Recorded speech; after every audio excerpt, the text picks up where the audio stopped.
मैं मृदुला सिंह, कक्षा 7वीं, विषय गणित। पहला वाला लेसन है ज्यामितीय रचना, जो कि हम बाद में लेंगे। दूसरा शुरुआत कर रहे हैं पूर्णांक संख्याओं का गुणा तथा भाग। यहाँ से शुरुआत कर रहे हैं। किताब सभी अपने पास रखोगे तो समझने में आसानी होगी आप लोगों को। Page number 11।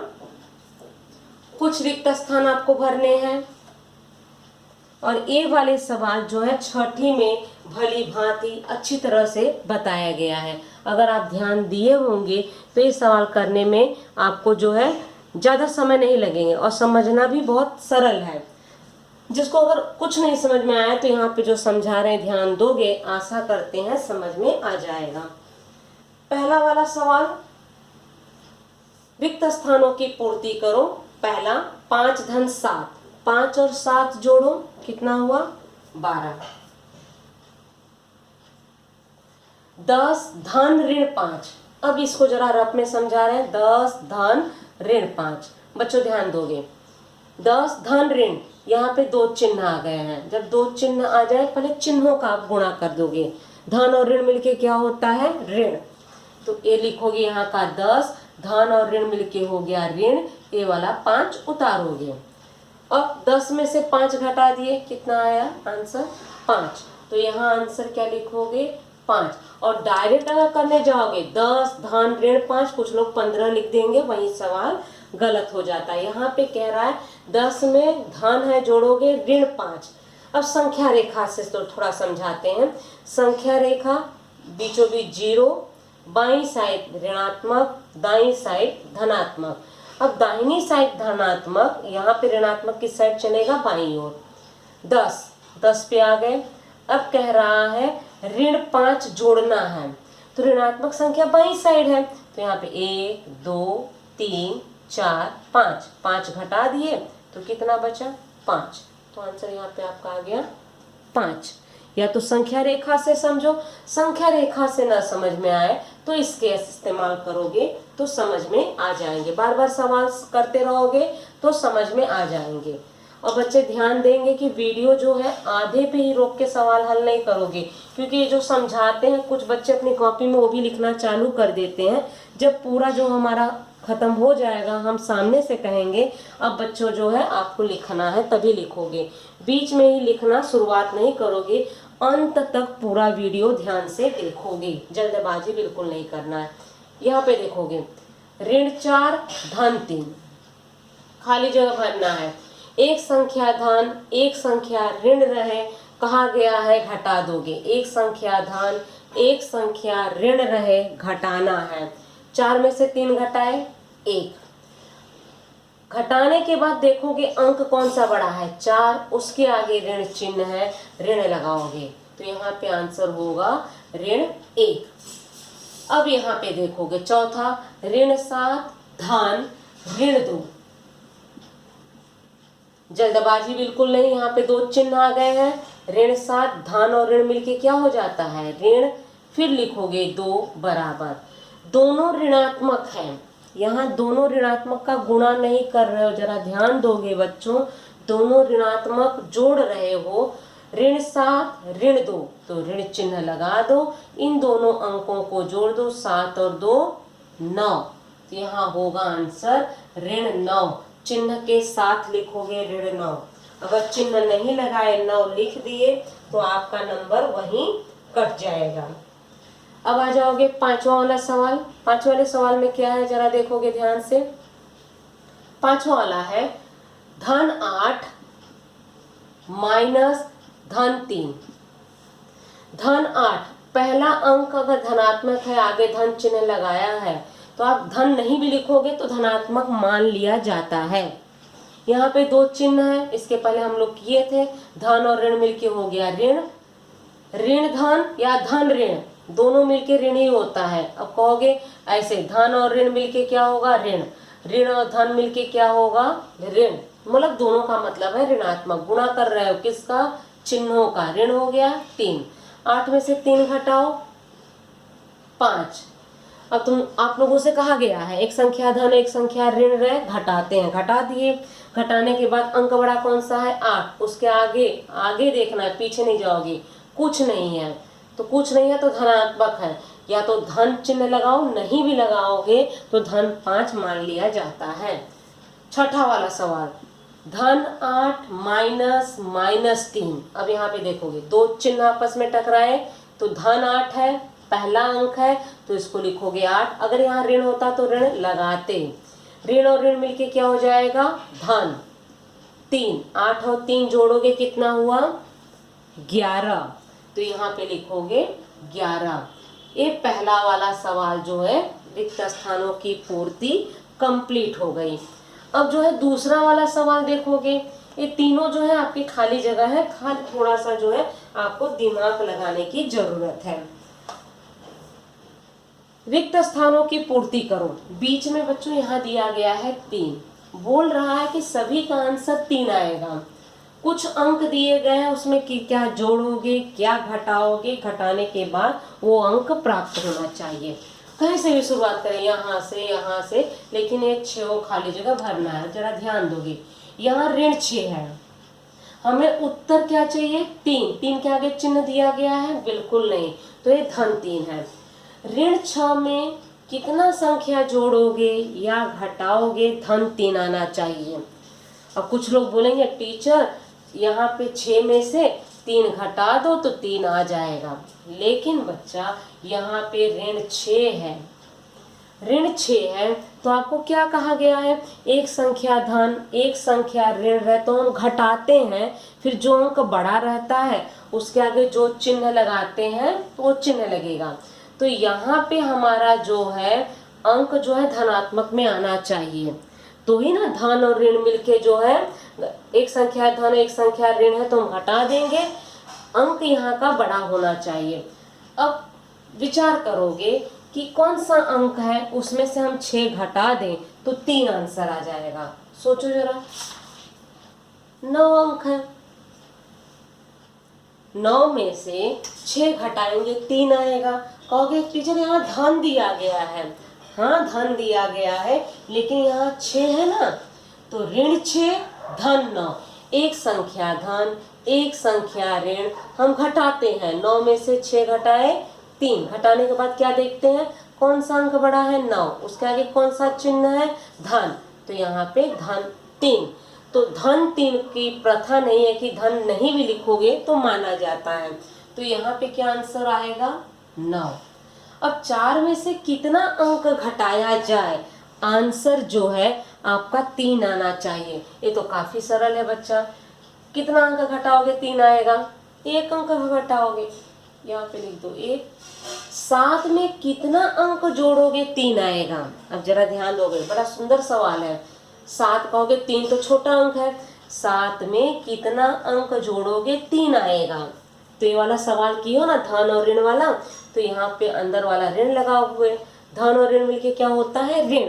तो 7 में से कितना अंक घटाओगे जो है आपका 3 आएगा 4।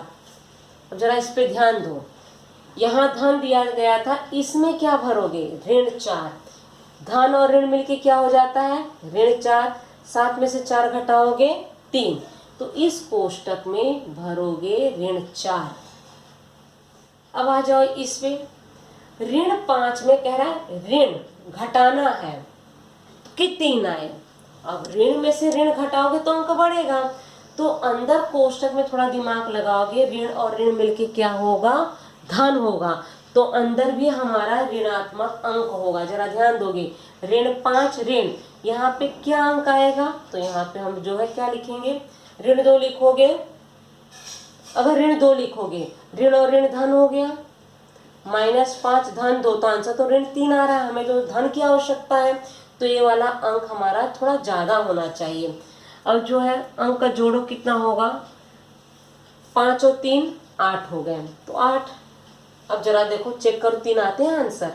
और कहोगे टीचर 8 क्यों लाए, यहाँ पे ऋण चिन्ह था, यहाँ पे 5 है, 5 और 3 जोड़ दो 8। अब यहाँ पे चेक करोगे ऋण 5 ऋण और ऋण क्या हो गए धन 8 बराबर एक संख्या धन एक संख्या ऋण है, घटाते हैं घटा दो 3, अंक बड़ा है 8, उसके आगे धन चिन्ह है, धन में आंसर आ रहा है, तो यहाँ क्या होगा ऋण 8। अब कह रहा है ऋण 8 में कितना अंक जोड़ें कि जो है क्या आ जाएगा आपका आंसर 3। ऋण 8 है, कितना जोड़ोगे बताओ 11। ओके 11 आया कहाँ से? और आसान तरीका बताते हैं, जैसे ऋण 8 धन, एक खाली जगह भरना है, आंसर कह रहा है 3। पहले सवाल आप हल कियो, ऋण 8 है वहां जाएगा तो क्या होगा, जब पक्षांतर करते हैं विपरीत का, ऋण 8 है वहां जाएगा धन होगा, तो 3 धन 8 कितना हो गया 11, तो इस कोष्टक में क्या आएगा आपका 11। आप ऐसे करो, मतलब ज्यादा उसमें कितना घटाएं कितना जोड़े उसका इस्तेमाल मत करो, आप इस ढंग से भी करोगे तो आपका आंसर आ जाएगा। समझो विचार करने की क्षमता किसी में कम रहती है, नहीं सोच पाते हैं, तो आप ऐसे करोगे और सरल हो जाएगा। अब यहाँ पे देखो 9 ऋण, यहाँ पे खाली जगह भरना है, लेकिन हमारा आंसर क्या कह रहा है 3 आना चाहिए। अब जरा ध्यान दोगे यहाँ कौन सा अंक होगा आपका, विचार करो। खाली जगह में कह रहा है घटाना है, तो यहाँ पे आएगा, जैसे ऋण है तो यहाँ पे ऋण कर दिए 3, 9 के आगे चिन्ह नहीं है वहां पे माइनस गया, माइनस गया, ठीक है। यहाँ पे ऋण, एक संख्या धन एक संख्या ऋण है, घटा दो 6, अंक बड़ा है 9, उसके आगे ऋण चिन्ह है, ऋण लगा दिए। दोनों साइड ऋण है, ऋण और ऋण कट गए, तो आंसर क्या आएगा 6। तो यहाँ क्या भरोगे आंसर 6, 9 में से 6 घटाओगे 3 आंसर होगा। दूसरा वाला खाली जगह काफी सरल है, गुणा है, बीच में गुणा चिन्ह लगाया गया, ऋण और ऋण, पहले जो है चिन्हों का गुणा कर लेंगे, ऋण और ऋण धन, तो यहाँ धन नहीं भी लिखोगे चलेगा, ऋण और ऋण धन, ऋण और ऋण धन, धन और ऋण मिलके क्या होगा ऋण होगा, लेकिन जीरो न तो धनात्मक संख्या है न तो ऋणात्मक संख्या है। अब यहाँ पे एक संख्या धन और एक संख्या ऋण रहे तो आंख बंद करके आगे ऋण चिन्ह लगाओगे, गुणा में एक संख्या धन एक संख्या ऋण रहे तो आंख बंद करके गुणा करना है। जोड़ में हम घटाने के बाद देखते हैं अंक कौन सा बड़ा है कौन सा छोटा है। चलो आ जाओ, 6 तिया 18, 6 दूनी 12, ऋण और ऋण धन हो गया, ऋण और ऋण धन हो गया, 6 एकम 6, ऋण 6 का जीरो में गुणा करना है। किसी भी संख्या का जीरो में गुणा करोगे उसका आंसर जीरो ही होगा। एक संख्या धन एक संख्या ऋण है, पहले ऋण लगा दो, 6 एकम 6, एक संख्या धन एक संख्या ऋण, ऋण लगा दो, 6 दूनी 12, एक संख्या धन एक संख्या धन एक संख्या ऋण, तो ऋण 6 तिया 18, एक संख्या यहाँ पे देखोगे ऋण और यहाँ पे कुछ नहीं दिया गया तो धन ही मानेंगे। हम कह रहे हैं एक संख्या धन एक संख्या ऋण, एक के आगे चिन्ह नहीं है, क्योंकि चिन्ह तो गुणा है, गुणा मतलब आपको गुणा करना है, तो एक जो है धनात्मक संख्या एक ऋणात्मक है, धनात्मक 2 धनात्मक 3 धनात्मक, यहाँ एक के आगे ऋण है, गुणा तो करना है किसका ऋण 1 का, इसमें गुणा किसका करना है 1 का, इसमें गुणा किसका करना है 2 का, तो एक संख्या धन और ऋण है तो ऋण लगा दो, 6 चौ 24, ये आपके जो है दूसरा वाला खाली जगह होगा। अब आ जाओगे तीसरा वाला, ठीक उसी तरह से है, दोनों ऋणात्मक है, गुणा कर रहे हो, ऋण और ऋण धन, धन चिन्ह नहीं लगाएंगे, अगर गलती से आप लगा भी दिए तो गलत नहीं होगा, 7 तिया 21, दोनों ऋणात्मक है, आंसर धन में होगा, 7 दूनी 14, 7 का 1 में गुणा करोगे 7 एकम 7, ऋण 7 का जीरो में, जीरो आ जाए किसी से भी गुणा करना रहे आंसर आंख बंद करके जीरो लिखोगे। अब यहाँ देखोगे एक के आगे जो है गुणा करना है धनात्मक से, धन और ऋण मिलके ऋण, ऋण 7 का 1 में करोगे ऋण 7, 7 दूनी 14, एक धन और ऋण है तो ऋण लगेगा, धन और ऋण है ऋण लगेगा, 7 तिया 21, धन और ऋण है ऋण, 7 चौ 28, ये आंसर होंगे। अभी तक बच्चों हमने क्या सीखा, यहाँ तक जो भी पढ़े तो 3 मुद्दे हमने सीखे। क्या सीखे, दो धन पूर्णांक संख्याओं का गुणनफल धन पूर्णांक संख्या होती है। अब ध्यान दोगे, दो धन पूर्णांक संख्याओं का, जैसे 3 गुणे 4, 3 चौक 12। धन पूर्णांक, ये भी धन पूर्णांक, गुणा कर रहे हो धन पूर्णांक होता है। यहाँ चिन्ह दर्शाया गया है, इसे धन कहते हैं, इसे क्रॉस को गुणा कहते हैं, ये है धन। गुणा करने पे क्या होगा? धन। एक धन पूर्णांक और एक ऋण पूर्णांक संख्या का गुणनफल सदैव ऋण पूर्णांक संख्या होती है। इसको समझोगे। दूसरी लाइन, जैसे ऋण 3 गुणे 4 या 4, एक मिनट, 3 गुणे ऋण 4, दोनों का मतलब समझो। एक धन और एक ऋण, जरूरी नहीं कि पहला ही ऋणात्मक हो, दूसरा भी ऋणात्मक हो सकता है। एक संख्या धन, एक संख्या ऋण रहे तो पहले जो है गुणा करना है, चिन्ह देखोगे गुणा करना है तो ऋण चिन्ह लगा दो। एक संख्या धन, एक संख्या ऋण रहे, गुणा करना है, आंख बंद करके पहले ऋण लगाओ। 3 चौक 12। अब यहाँ पे देखोगे धन 3 और ऋण 4, एक संख्या धन एक संख्या ऋण है, गुणा ही करना है, धन और ऋण मिलके हो जाएगा ऋण। 3 चौक 12, दोनों के आंसर देखोगे सेम आया। वही लिखा गया है, एक धन पूर्णांक और एक ऋण पूर्णांक संख्या का गुणनफल क्या होता है? ऋण पूर्णांक। दोनों में ऋण चिन्ह लगाए गए हैं। दो ऋण पूर्णांक संख्याओं का गुणनफल धन पूर्णांक संख्या होता है। यहाँ पे आप लोग देखिए, दोनों ऋण पूर्णांक, यहाँ पे ऋण 6 ऋण 3 गुणा कर रहे हो तो धन 18 आ रहा है। ऋण 7 ऋण 3 धन 21 आ रहा है। यहाँ पे धन चिन्ह नहीं लगाओगे तो उसको हम धनात्मक मान लेते हैं। आशा करते हैं कि आप लोगों को जो है यहाँ तक जो है अच्छे से समझ में आ गया है। अब आ जाएंगे प्रश्न संग्रह 8 के सवाल। प्रश्न संग्रह 8 में सवाल जो है काफी छोटे हैं, दिया गया है नीचे दिए गए पेज नंबर जो है आप देखोगे 12 पे। गुणनफल ज्ञात करो, कोष्टक में दिया गया है गुणा करो। पहला वाला, पहला दिया गया है ऋण 5 गुणे ऋण 7, खाली जगह नहीं है, सवाल हल करना है। चलो हल करो। इसमें पहाड़े आने चाहिए, जिसको पहाड़े नहीं याद है पहले कोशिश करें वो पहाड़ा याद करने के लिए।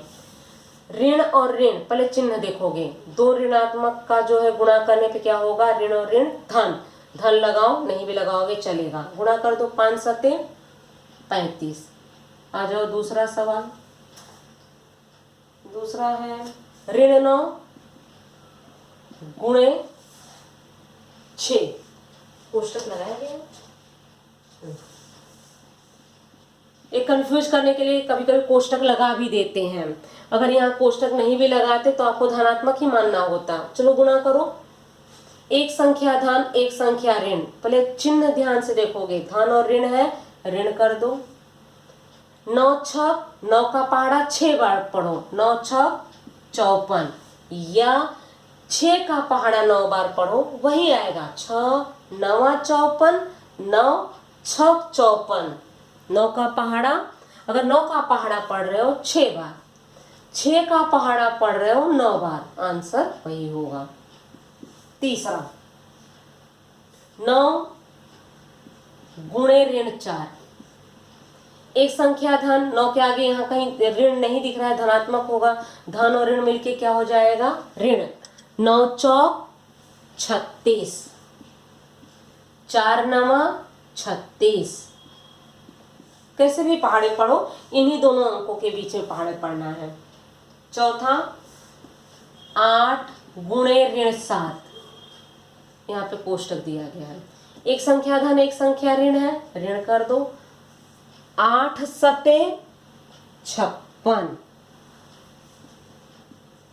8 सते 56, 7 8 56। पांचवा ऋण 124 का गुणा ऋण 1 में करना है। अब जरा ध्यान दोगे, पहले चिन्हों का गुणा करोगे, ऋण और ऋण मिलके क्या हो जाएगा? धन। किसी भी अंक का 1 से गुणा करोगे वही अंक प्राप्त होता है, तो सीधे लिख दोगे 124। छठा ऋण 12 गुणे ऋण 7। ऋण और ऋण क्या हो गया? धन। अगर 12 का पहाड़ा आ रहा है तो 12 सत्ते 84 हो गया। समझो 10 तक पहाड़ा आ रहा है, क्या करोगे? तो रफ में चले जाओ, 12 लिखो, 7 से गुणा करो, 7 दूनी 14, हासिल 1, 7 एकम 7 और हासिल जोड़ोगे 8, 84। ऐसे भी करोगे, मतलब 10 तक पहाड़ा आपको कंठस्थ होना चाहिए। अब आ जाओ 7वां, ऋण 63 गुणे ऋण 7। पहले चिन्हों का गुणा करो, ऋण और ऋण क्या हो जाएगा? धन। 63 का 7 में गुणा करो, 63 लिखो, 7 से गुणा कर दो, 7 तिया 21, 2 हासिल, 7 छंग 42, 42 और 2 44, 441। अब आ जाओगे 8वां वाला। 8वां है ऋण 7 का गुणा 15 में करना है। एक संख्या धन, एक संख्या ऋण है, ऋण लगा दो। 15 का पहाड़ा आ रहा है, 15 सत्ते 105 और नहीं आ रहा है तो 15 लिखो, 7 से गुणा कर दो, 7 पचे 35, 3 हासिल, 7 एकम 7 और 3 जोड़ोगे 10, 105। ये जो है प्रश्न संग्रह 8 में आपके यहाँ तक सवाल थे। तो यहीं पे बच्चों प्रश्न संग्रह 8 आपके जो है समाप्त हो रहे हैं। गुणनफल मतलब गुणा क्या जो करवाए गए हैं, निम्नलिखित प्रश्नों का गुणा करो। तो यहीं पे प्रश्न संग्रह 8 समाप्त हो रहा है, हम साइड हो जा रहे हैं। इसका स्क्रीनशॉट लेके अपनी कॉपी में व्यवस्थित लिखें और समझें, और अगले वीडियो में हम मिलते हैं तो भाग से संबंधित सवालों को हल करवाएंगे। तब तक के लिए बाय।